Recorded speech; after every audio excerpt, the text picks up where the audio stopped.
Halo, salam sehat. Kembali lagi di channel Bung Harpa dan di edisi kali ini di edisi ke-404.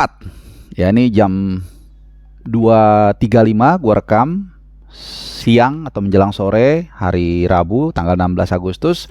Kita akan bahas 3 topik. Topik yang pertama gua akan bahas soal Neymar yang udah resmi, mungkin semua udah tahu meninggalkan Paris Saint-Germain, akan bergabung dengan Al Hilal. Nanti seperti apa klausulnya dan juga fasilitas yang dia dapat, ini wow banget, mewah banget. Nah, kemudian yang kedua adalah soal transfer, ya, transfer para pemain. Ada 2 pemain yang akan gue bahas di sini, yaitu Romeo Lavia yang resmi ke Chelsea dan juga ke Caicedo, ya, sedikit gue ulas. Dan terakhir gue akan bahas soal kontroversi keputusan wasit di pertandingan MU lawan Wolverhampton, ya, kemarin gue agak skip. Oke, kita langsung aja. Tapi gue akan acak sedikit, gue akan bahas dari bursa transfer. Jadi setelah Caicedo yang PHP-in Liverpool memilih ke Chelsea dengan mahar sekitar 100 juta pound, ya, ada yang mengatakan 112 juta, ya sekitar 2 triliunan lah, pokoknya banyak.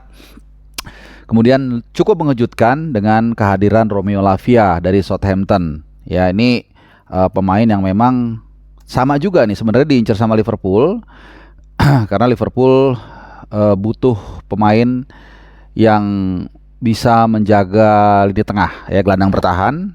Tapi lagi-lagi Chelsea yang mendapatkannya, dan cukup menarik karena ya Enzo Fernandez kan hitungannya juga DM, ya. Kemudian dia mendatangkan Caicedo dengan posisi yang sama. Sekarang dia mendatangkan Lavia. Nah, budgetnya atau fee-nya itu konon sekitar 53 atau 55 juta pound lah, ya, 50 jutaan pound. Sebenarnya Liverpool sempat nawar juga 46 juta. Tapi kemudian datang Chelsea dengan tawaran yang lebih menarik, lebih tinggi. Dan ini juga gua rasa menjelaskan kenapa Southampton menginginkan angka di 50 jutaan, karena ternyata di klausulnya Romeo Lavia ini, dia kan mantan pemain City. Itu City akan mendapatkan 20% kalau di kemudian hari pemain ini dijual ke klub lain. Artinya Southampton menginginkan lebih dari 40 juta supaya kalau dikurangin 20% dia tetap dapat bersih sekitar 40 juta pound. Jadi ini mungkin yang menjadi alasan dia lebih memilih Chelsea. Intinya lebih tinggi lah tawaran Chelsea. Ini pemain asal Belgia yang menariknya dulu ditemukan quote by quote oleh oleh Pep Guardiola, ya, di sebuah turnamen di Belgia. Jadi Guardiola datang ke situ, kemudian dia lihat ini pemain masih usia belasan lah, masih muda, masih remaja.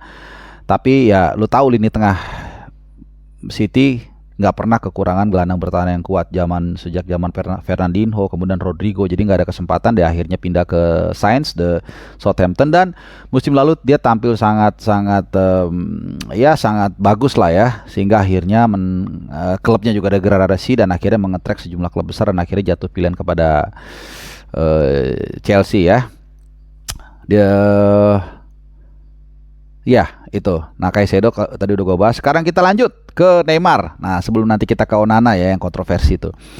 Neymar, seperti yang gue bilang tadi, pasti kalian udah tahu dia resmi menjadi milik Al Hilal, dan gila banget fasilitas dan juga add-on ridernya, ya, istilahnya kalau orang manggung. Gajinya dulu deh gue bahas, ya. Gajinya itu 250 juta pound untuk 2 tahun. Alright. Jadi kalau di breakdown ini dia, ya. Kalau per minggunya itu 2,5 juta pound per minggu, 2,5 juta pound. Kemudian per jamnya 15 per week. Oke, intinya gini nih. Intinya per second dia dapat 4,36 juta pound. Ini saking banyaknya, ya. Jadi itu kalau dirupain sekitar 85.000 rupiah per detik, ya. Nanti gua akan share ininya, grafisnya supaya lebih jelas, ya. Nah, cuman ada detailnya.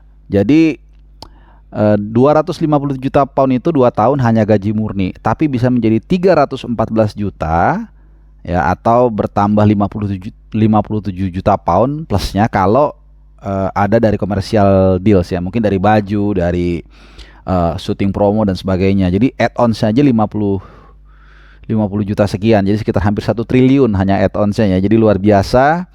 Kemudian juga dia minta fasilitas rumah dengan 3 sauna.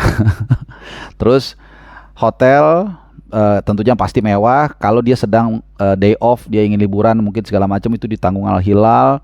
Kemudian berapa mobil dia minta ya? Kalau nggak salah 6 mobil apa ya? Oh 8 mobil termasuk Aston Martin dan Lamborghini. Gila ini ya. Terus pesawat jet kalau satu saat sama keluarganya ingin mungkin pulang ke Brasil atau kemana.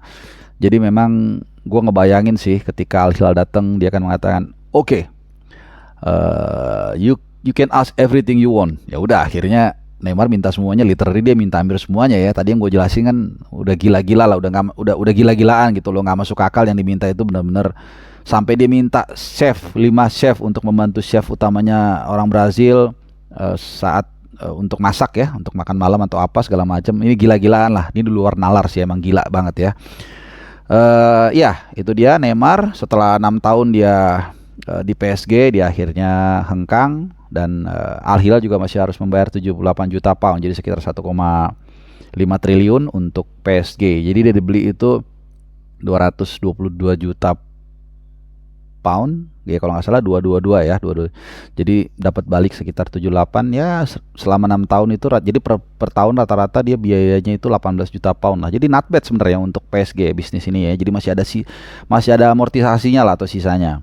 Oke, yang terakhir last but not least, ini yang kalian tunggu-tunggu, mungkin akan membuat kuping para pendukung Manchester United merah. Tapi lo harus bisa terima karena ini penilaian objektif ya. Jadi kemarin kita tahu ada satu insiden atau kontroversi di mana di detik-detik terakhir bahkan sebenarnya ada insiden antara Andre Onana, kiper Manchester United, ini debutannya dia di competitiveness game bersama Manchester United setelah dia menabrak atau menerjang bahasa pasnya Sasa Kaladzic ya, pemain Wolverhampton saat berebutan bola udara. Nah, kemudian VAR memang dilihat oleh wasitnya Simon Hooper, tapi dia tidak memberikan itu penalti, which is itu clear penalti karena bola ditanduk sudah lepas kemudian dia baru diterjang. Kalau sama-sama berebut bola, tabrakan, yang pelanggaran adalah pemain. Ini sangat template sekali, sangat basic. Tapi kemudian Simon Hooper alpha atau gagal untuk memberikan itu atau mengambil keputusan sebagai penalti.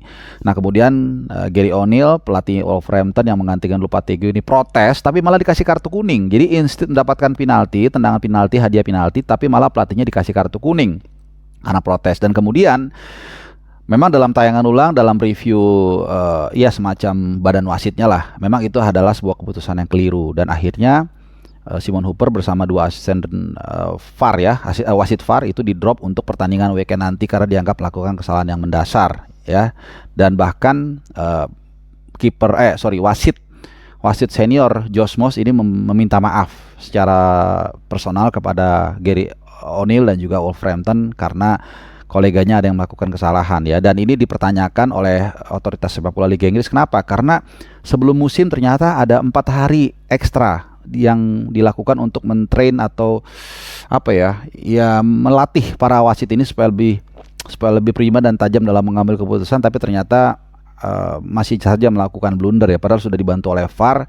Artinya kan ini tinggal kembali ke kemampuan wasitnya dalam pemahaman games of law-nya pertandingan bola ya, tapi ternyata tidak dilakukan dengan baik. Lain kalau memang tidak ada VAR kemudian kejadian itu terjadi begitu cepat, itu wajar kalau mereka tidak atau gagal mengambil keputusan tersebut ya. Nah, sekarang sebelum gue tutup, gue minta kalian untuk meninggalkan komen kalian di bawah terkait insiden tersebut. Ya harusnya sih kebanyakan kalian yang setuju ya bahwa itu harusnya penalti. Jadi kita nggak perlu berantem. Cuman mungkin, tapi it's okay juga sih kalau kalian punya pendapat lain. Silakan tinggalkan komen kalian dan gue berjanji akan meresponnya. Terima kasih, semoga bermanfaat. Keep happy, stay healthy. Ciao.